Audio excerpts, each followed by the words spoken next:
So, my name is Frédéric Rosa. I'm working for SUSE, and I will talk today about distribution building and delivery style. Can we have a solution which would fit for every use case? So, let's see if it works.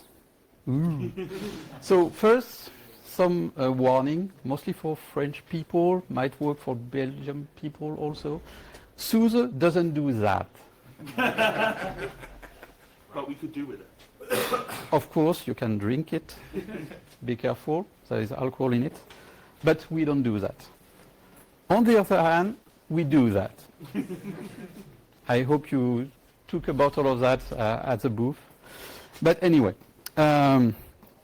more about distribution delivery style. First, I forgot, if you have questions, don't wait until the end. Raise your hand and ask your question. I like this to be very interactive. If you see that, or if you think that I'm saying something completely crazy, shout. Anyway, so delivery style.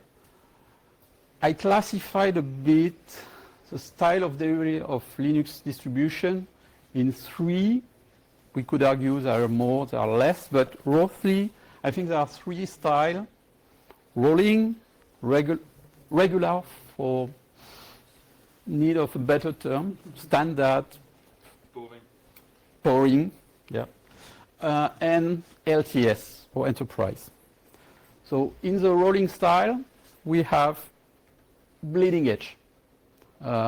Everything is the latest version of everything. In that bucket, you could put openSUSE Tumbleweed, you could put Arch, you could put Gentoo, you name it. Regular, it's kind of the distribution people have been used to for, now we can say decades. Couple of decades, even more. So kind of releasing every insert a period of time. It can be every 6 months, every 9 months, every year. It kind of depends on the pace of each project. And usually what those distributions who follow this style do is they upgrade their entire components, and then they are going to work for a specific period of time to try to stabilize it and ship it. In this, I would put Ubuntu, Fedora, Debian. Yeah, that's the one that came to my mind. Then there are the LTS, long-term support, and enterprise style. Here you have what could be seen as a very slow cadence. Release every year, or it's sometimes even less than that. And usually between releases, as little as possible should move. That's kind of usually what people think when they think about LTS releases. And there you could put openSUSE lib, Ubuntu LTS, sled, Rail, I forgot CentOS, CentOS also. So now that we have three styles, but can a geeko adapt to everything? Can we have a distribution, or maybe not a distribution? Sorry, it's not in a loop, so it's already out of frame. Can we have a way of working to create distribution that would suit for all those styles? Before jumping to that, just some terminology, because I'm going to use that a lot. So how many people here in the room are not familiar with the openSUSE releases? Okay, kind of half of the room. So it's good that I inserted this slide. I will talk a lot about SLE. That's SUSE Linux Enterprise. Can be server, can be a desktop, whatever. That's an enterprise distribution that is developed by SUSE. I forgot to say I'm one of the SUSE release manager for the SLE. I will be also talking about openSUSE Factory. openSUSE Factory is our development repository.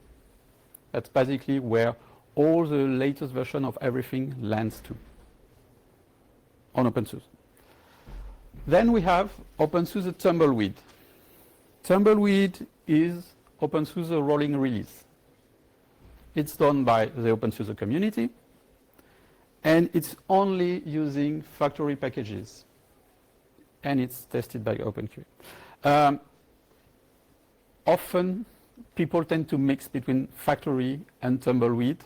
You will see there is a slight difference, but yeah, if you read factory or Tumbleweed, it's kind of equivalent. Then we have openSUSE Leap, which is openSUSE stable release, or LTS release if you prefer.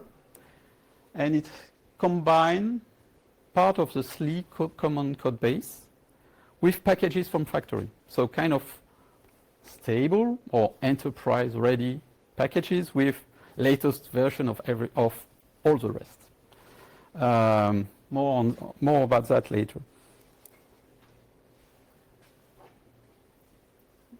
So integration process. Sorry, my drawing skills are not as good as others. I should have stolen Richard's slide. It's way nicer than mine. But yeah, I only saw that this morning and I said, nah, I'm not going to redo my slides. So here is kind of the process we use in openSUSE and in SUSE when we get package changes. So what we call SR is a submit request. So if quick survey, who have already tried, tested Open Build Service, OBS? Not a lot of people. So kind of small advertising. Open Build Service is a build service provided by openSUSE, where you can build packages for not just SUSE and openSUSE distro, but almost every distro on the market. You can create a single spec file or a single description file, and then you will get packages built for Fedora, Arch, Debian, Ubuntu, Mageia, who I forgot. I probably forgot a few, but there. You can have everything. You don't have to deal with, I need to install this distro or this other distro. It's going to build everything. We kind of have all the distribution in place. So anyway, in the OBS, in the build service, when you do a change, you are going to submit this change upstream, like to the project where you have created your branch. So we call that a submit request. For instance, yesterday, after seeing the Matrix talk, I thought, oh, I should fix a few bugs in the Matrix package we have in OBS. So that's exactly what I did. I created some branch. I fixed the systemd services, which were kind of broken. Then I commit my changes, and then I create a submit request. This submit request went to the devel project, which then will be reviewed and pushed to the distribution, in our case, Tumbleweed or factory. It lands in what we call a staging environment.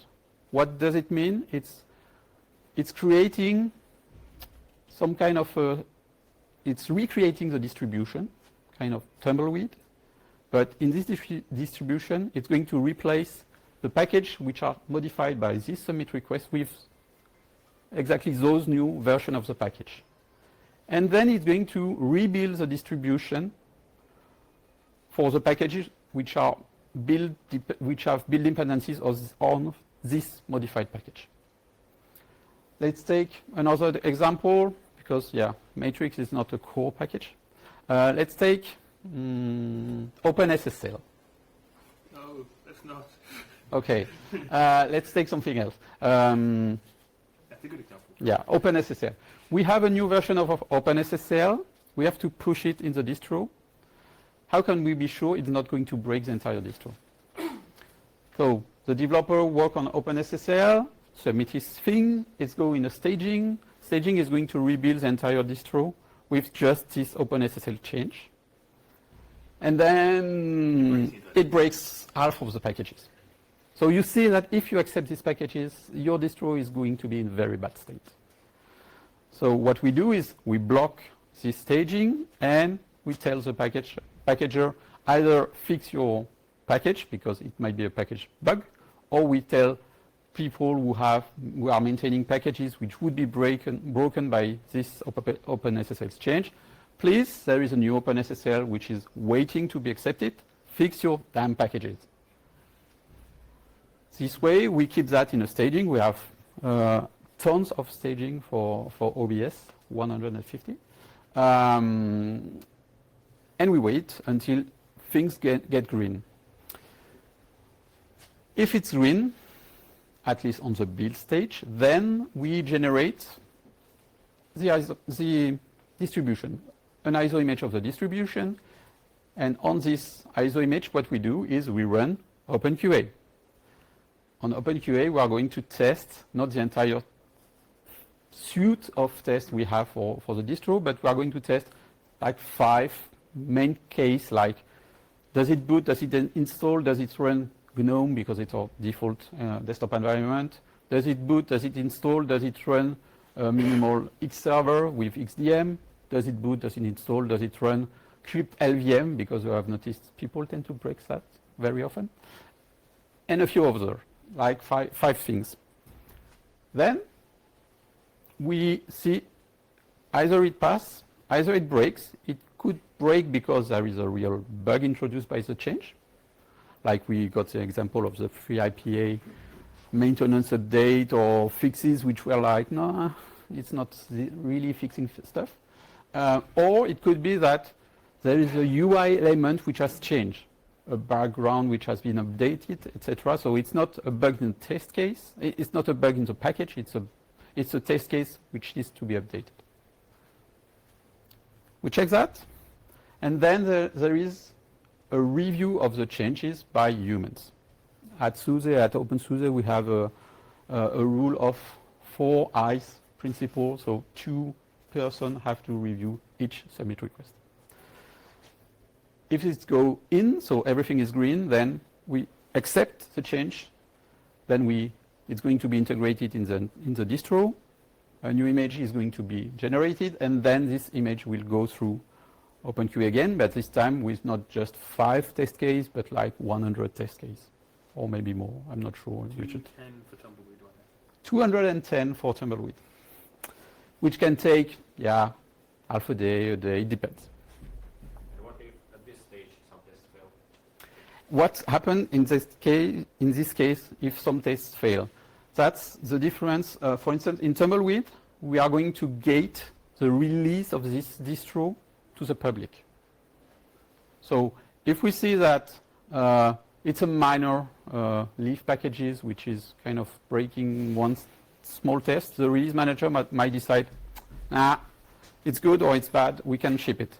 But very often, we are catching those regression very early, and if it's really something like which was not caught by the initial staging gate, then the release manager might decide, there are half of the big test suite which is failing, so we stop there. We don't release it because it's not yet released. It's still internal to the build service.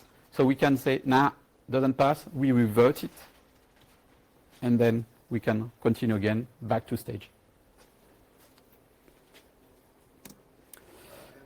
Yep. When you ask other agencies to fix a problem that occurs when there's a submit request was given, do you do the testing in the context of the previous submit request, or is it completely separated? So are we doing kind of aggregation of submit requests? So the question is, example of openSSL, it needs fixes from this, and this packages. What do we do with that? And our answer is we aggregate several submit requests in a single staging, and then we can check the result. We do the same for GCC upgrade, whatever. And sometimes we also do that even for submit requests which are unrelated, because just to save time, building, and power, and stuff like that. When you do a second time OpenQA testing, is it include only changes we provided from first time, or aggregate all changes provided by different packages? So question is the second step of OpenQA tests. What does it cover? It covers the entire distribution, which was rebuilt with this change, and sometimes we accept several staging at the same time. So it's kind of, we test everything, not just this change. We test the distro as a whole and not just some changes. The point is OpenQA and our staging process is really used as an integration testing framework and process.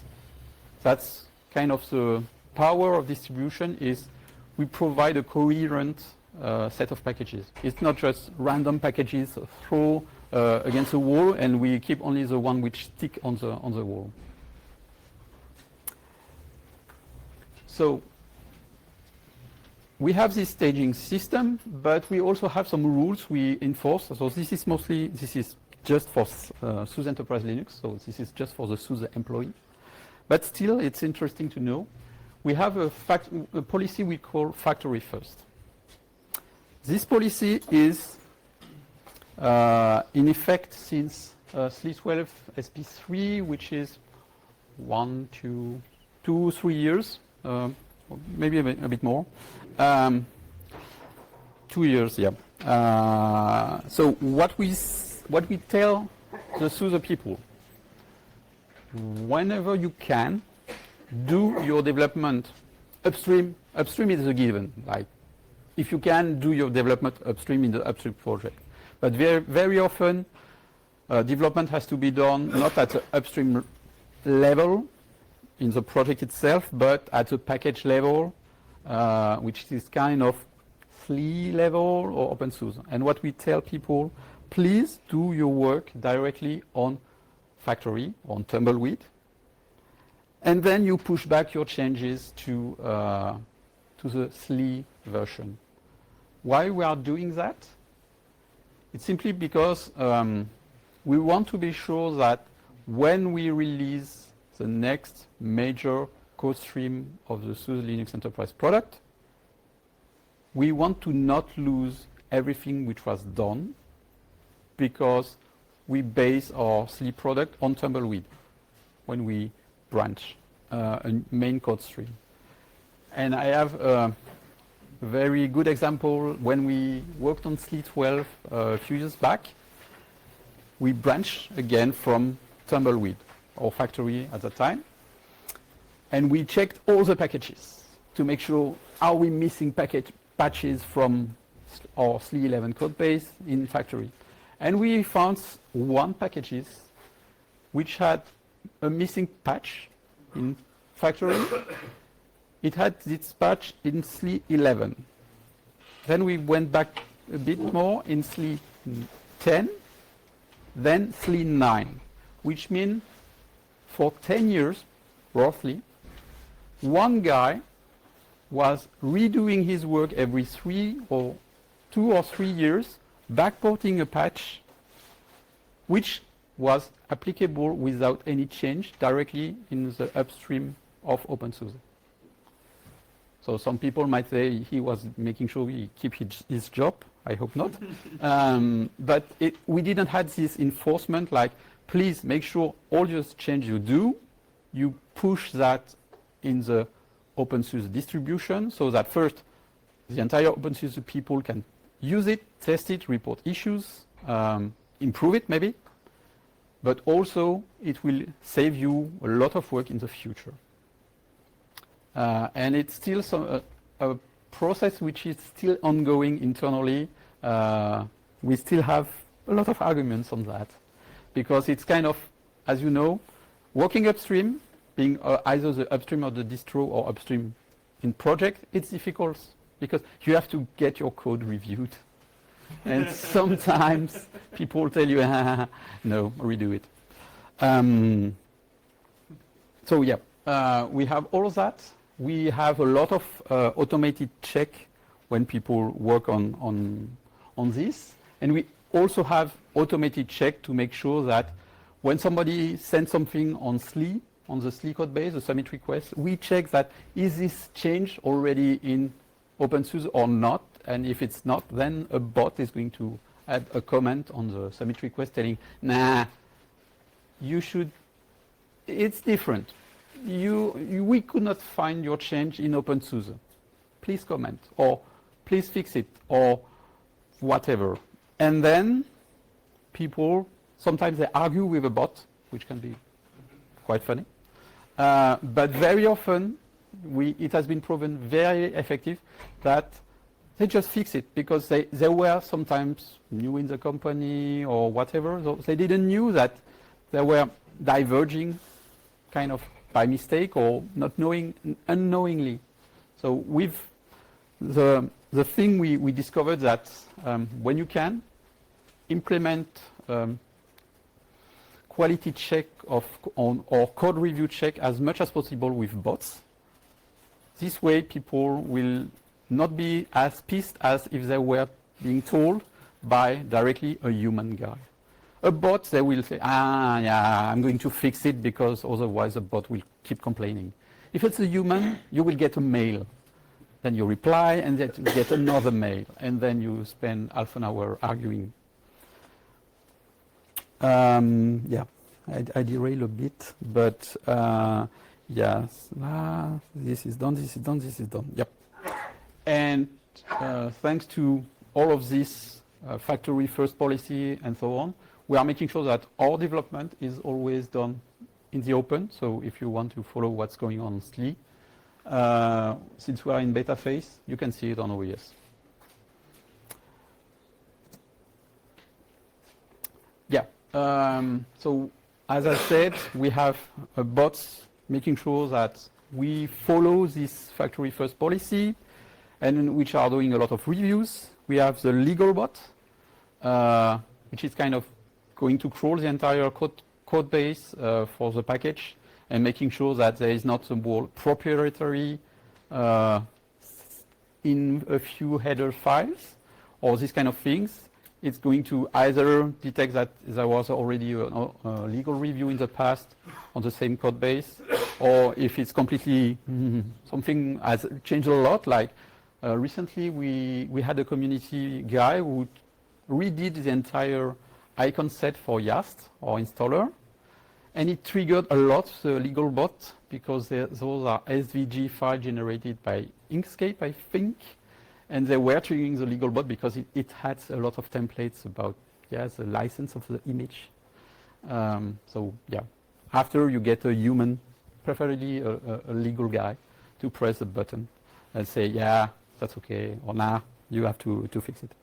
And sometimes we catch error in tarballs. I'm going to take. Sometimes we catch error in upstream tarball because, this header file or this file, it's not under a proper license compared to what is declared in the license file in the tarball. So it's good that it's not just a safeguard for SUSE as an enterprise distribution vendor, but it's good also for the entire upstream community because not a lot of, Debian is also checking license of tarballs, but having something which is kind of automated and which is kind of gating, blocking things to enter in, it makes sure that we are going to pester upstream until they fix their damn tarball.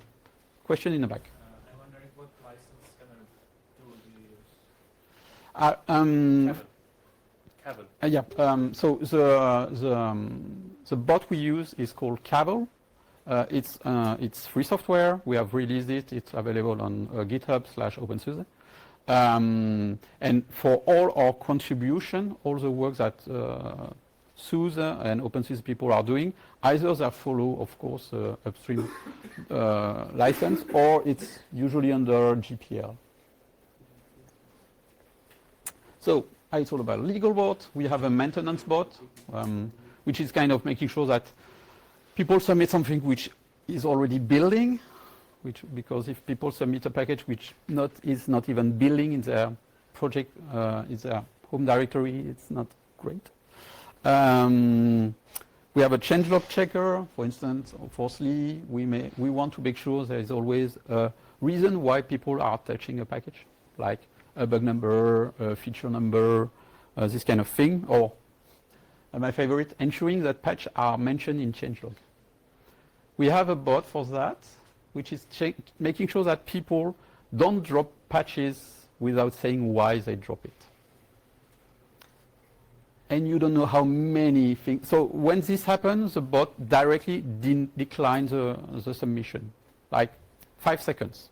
And by magic, usually 2 minutes later, you get a new submission with the changelog fixed. Get that with a human doing the review, you lose time, and people are going to complain because, yeah, but I didn't need to do this changelog entry. And then we have what we call the leaper bot, which is kind of making sure that if a submission is done on SLE, we check, is it available on factory? If it's not, then we kind of decide what we do. Either we wait for somebody, a human, saying, yeah, it's okay that we diverge, or we say, nah, it's not okay, and we either reject the submission, or we ask the people, please make sure that your submission is upstream to openSUSE. Yep. So lessons learned over the course of years. As I said, use bots for doing review when you can. It's really effective. People are less emotional about it. Second, if you reject, it's good to give people a reason, not just reject. Give them a link to the policy. Give them a link to, yes, we reject because you forgot to say why you dropped this patch, or you added a patch without mentioning why it's there, this kind of thing. Bots are good, but it's always good to have a way to override them. We do that, I should not say very often, but we have to do that because then you have other issues like keeping schedule and this kind of thing. So sometimes you have to bend a bit the rules, but still making sure that in the end you still follow them. Yes, and as I said, empower your own contributors. Make sure that they don't have to, again, bots are helping people because it's going to review things very fast, decline things very fast, so people can learn from their mistakes and create better contribution. So, so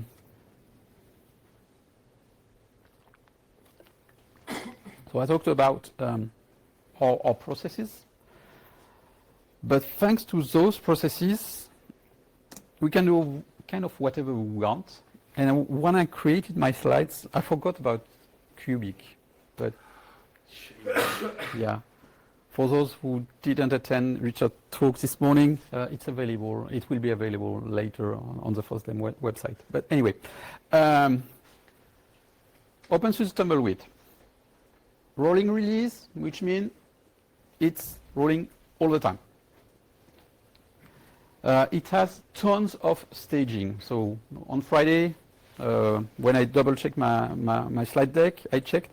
We have 14 staging, so 14 staging area where core packages can land and rebuild the entire distro. Core packages meaning GCC, glibc, GTK, Qt, OpenSSL, Python, Ruby, whatever, Perl. Oh, I forgot, kernel. This one is kind of important. And then we have 150 staging for what we call leaf packages, which are packages which are not core to the distribution. I would tend to say application packages, like, I don't know, whatever application you could run, Matrix or other packages like that.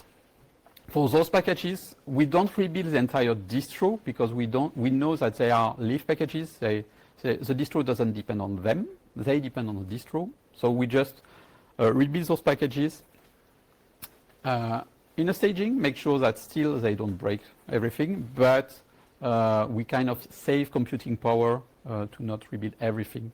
We just make sure they still pass. OpenQA, they can still be installed and so forth.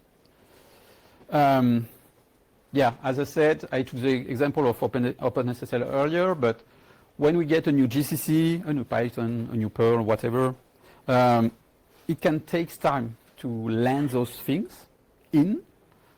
But the good thing is that because we have 14 staging in parallel, yes, we are going to kind of block one staging for the latest version of, you name it, openSSL. But it doesn't matter. It's not going to block the entire openSUSE Tumbleweed release because we still have a lot of other staging, and we will make sure that we don't slow down the pace of release because of that. People will still be working on that, but in parallel, if we get the latest version of GNOME or KDE, doesn't matter. We put that in another staging. We make sure, does it build? Does it pass OpenQA? Yes, yes, yes. Then we can ship it.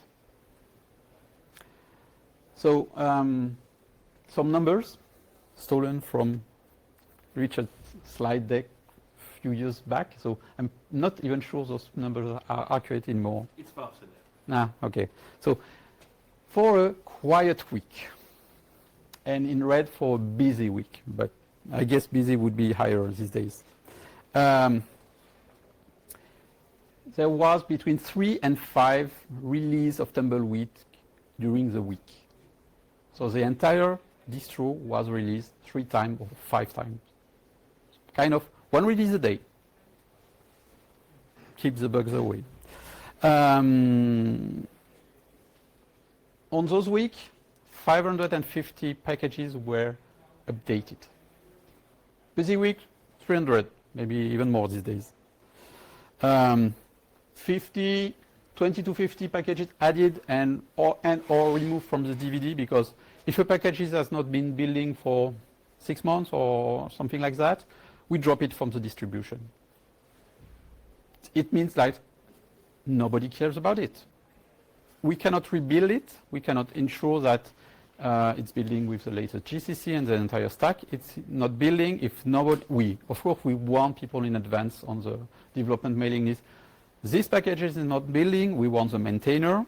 This package has not been building for several weeks. Please fix it. Please really fix it. Please, you should really, really fix it. You don't want to fix it? Okay, we drop it from the distro, which means we don't release it anymore to users. It's still available on the build service whenever it's being fixed, but we don't want to have packages which are not buildable all the time. And yeah, minor things like 1, 2, 3 kernel updates during this week. Who cares? So again, this entire process allows to kind of ship a new version of the distro every working day. I should say every day, but people are still supposed to not work. We can ship the snapshot while you're talking. Okay, so comment from the audience from an unknown guy who happened to be the openSUSE chairman. When I was talking, apparently the release manager of openSUSE Tumbleweed released a snapshot.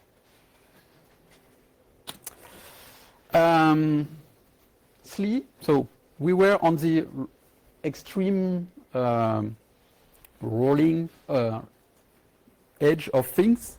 Now on the extreme end, on the other end, SLE 15, currently we are working on SLE 15 SP1 service pack. Initially, when we started to work on SLE 15, we took Tumbleweed. We froze it, we took a snapshot of it, and then we only kept a subset of Tumbleweed because Tumbleweed is 10,000 source packages. I have a few, I have the numbers here. In SLE, it's 3,300 source packages, so kind of 1/3 of Tumbleweed is in SLE. And the thing is, what we are doing with the service pack, what we call service pack in SLE, is we are not rebuilding the entire distro when we do a service pack. We just rebuild packages which are modified, and we don't even rebuild their build dependencies. So we import the binary from SLE15 SP0 in SLE15 SP1, and then if there are changes on top of that, we are layering them on top of that. But the thing is, if you think like an enterprise customer, they don't like changes at all. So even packages changing from one service pack to the next, just because we rebuild it, they are afraid of that. Because you don't know what might have happened. It might have been that GCC change is causing changes somewhere. And when you are certifying application, big database, whatever, on top of packages, you want to have the least change as possible. So the way we do it with the build service is we have a core distribution, so SLE15, and what we call GA or SP0. And when we release a service pack, we just change a few things on top, but most of the distro doesn't change. So when I checked the statistics last week, it was like only 30% of the distro in SP1 has been branched and modified and rebuilt. So 2/3, it's the exact same binary packages as SLE15. And we are on a yearly cadence. So we release a service pack every year. Yep, as I said, SP1 is SP0 binary packages plus the SP1. And when I say SP0 packages, it means SP0 including all the maintenance update which has been released until we release SP1. Then we have Leap. Leap is a hybrid beast, I should say. It's something that a lot of people have a bit of a difficulty to understand,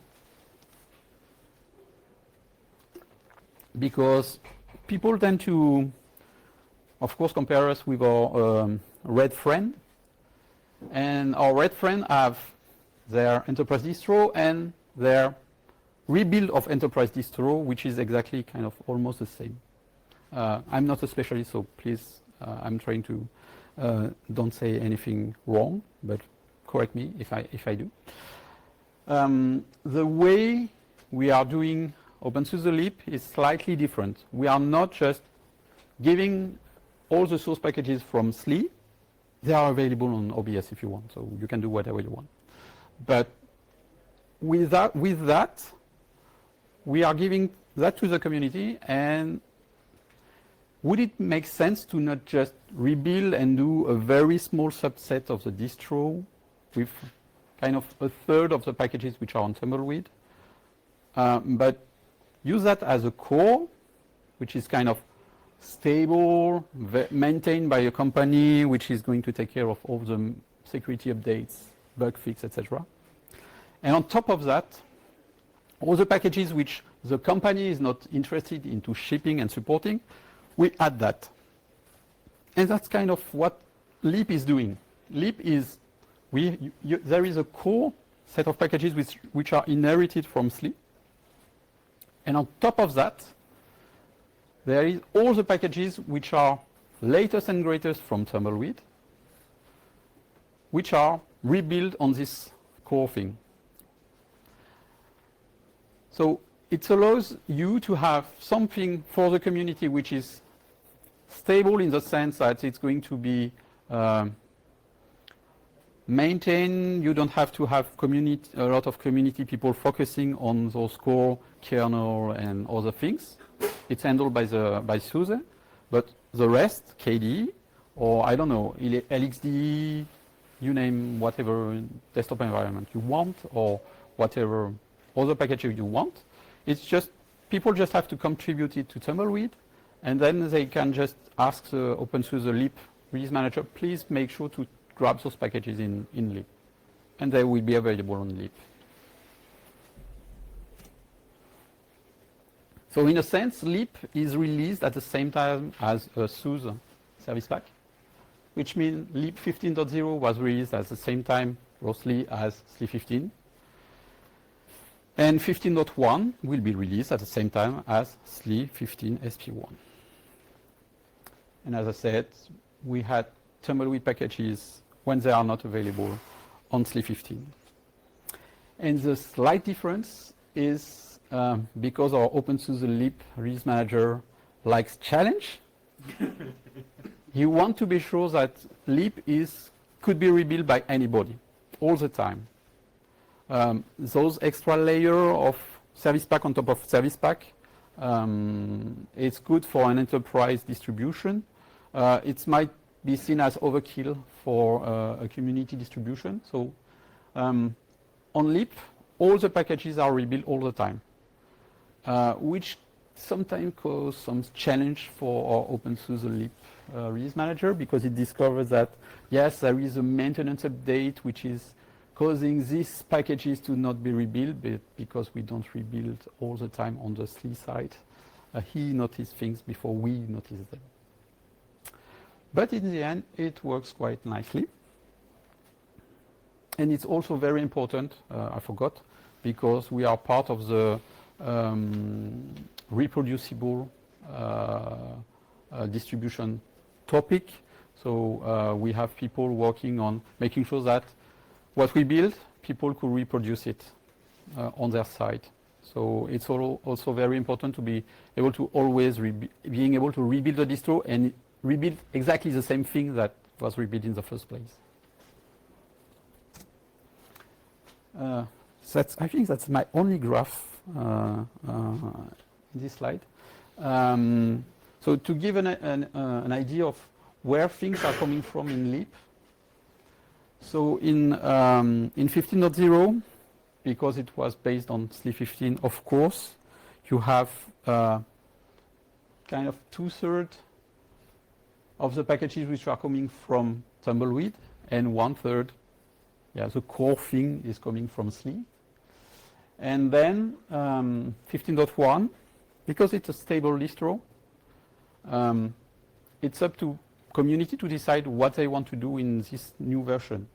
Do they want to have latest and greatest of everything, but then it means the maintenance burden and bug fix and security handling is on their side, or do they want to still use the resources of SUSE and inherit most of things from the SLE side? So, which means that most of the packages in Leap 15.1 are coming either from SLE 15 SP0. Basically, they didn't change. SLE 15 SP1. So there is a few packages which were not shipped in SLE 15 SP0 and now shipped in SP1. And for Leap, it's relevant to grab them. But yeah, a good chunk of packages are kind of exactly the same as the one which were shipped in Leap 15.0, which means it's a LTS distro. So people are not looking into getting latest spec version of everything there. If they want that, we have Tumbleweed for them. Yeah, so this is exactly the same thing in written form. So I'm going to skip it, and then, in short, with the open build service, with our processes, staging processes, with OpenQA, we are able to kind of deliver any style of distro we want. Or we can now create a cubic, so a distribution tailored for containers and Kubernetes. And even Cubic is, currently there is one flavor which is Tumbleweed Cubic. If some people would really want, they could do a Leap version of Cubic. Doesn't really matter because those tools are so versatile that you can basically create whatever you want. I didn't give an example of doing a regular style distribution simply because It's just Tumbleweed, but very slow. So yeah, and we don't do that anymore in openSUSE. We just say either we go very fast or we go very conservative. That's it. Question? Yep. Yeah, is there any form of automation to notify you when there's a change upstream that like software and that you might need to change the spec, or just even you test the current spec for your package and make sure it's working, and if not, you have to do Yeah. So question is there some automation to kind of inform people in the distribution that there is a new version of foobar packages, and you could grab it, package it, test it, and if it goes in? No, that's kind of fresh meat / I think it's dead these days. What we have in the build service is we have source services which can kind of automatically fetch from specific directory, URL specified in the spec file, new version of packages, or GitHub do a git checkout or grab the tarball. But we don't run that automatically. It's still up to maintainers to take care of that. Yep. So you said you copy over the finished build artifact. You don't copy the build time dependencies, or you don't rebuild the build time dependencies. So what if something you've copied into the newer version has runtime dependencies which are not present there? So question is, I talked about build dependencies. What about runtime dependencies? Runtime dependencies, you are going to see that very quickly in the OpenQA test because they won't be met. We have a consistency check as part of one of the few tests we have in staging. So you will see that the distro you have just released, it's not consistent. You are asking for a version of something which is not even available. So is the resolution to then copy that thing over or to not promote that package? So question is, how do you fix it? Either you copy the package over or you don't accept the submission. I would say it depends. Sometimes we will see we need a new version of whatever. Then we are going to put the submission on hold until the fix is available. This is kind of happening all the time with, I don't know, new version of GNOME, new version of Kali, which need new version of libfoo, new version of libbar, whatever. But the good thing is that we can even do that not at the last minute, but prepare that during the development cycle of those projects because they are packaged on the go. So which allows, for instance, a GNOME version, GNOME release. Usually, it's available in Tumbleweed in the week of the upstream release, which is not that bad. Yep. Just to make sure that I understood the building dependencies correctly, are you saying that in the 0.0 release, everything is built with the same two chain? But in the 0.1 and 0.2 releases, if the compiler changes, only packages that are changed are compiled with the new ones, and the ones that remain the same were compiled with the old ones? Yes. So question was, in a major code base, we rebuild everything with the same compiler. When we upgrade to the next service pack, for instance, what do we do? Because if we rev up the compiler, usually, firstly, we don't rev up the compiler. We will backport changes. We will provide the new version of compiler in addition for customers who want to have the latest and greatest. But we will stick to the same GCC because this is exactly the thing we want to make sure we don't break things by upgrading the compiler. And I'm out of time for questions. Sorry if you have questions. We can talk outside. Thank you.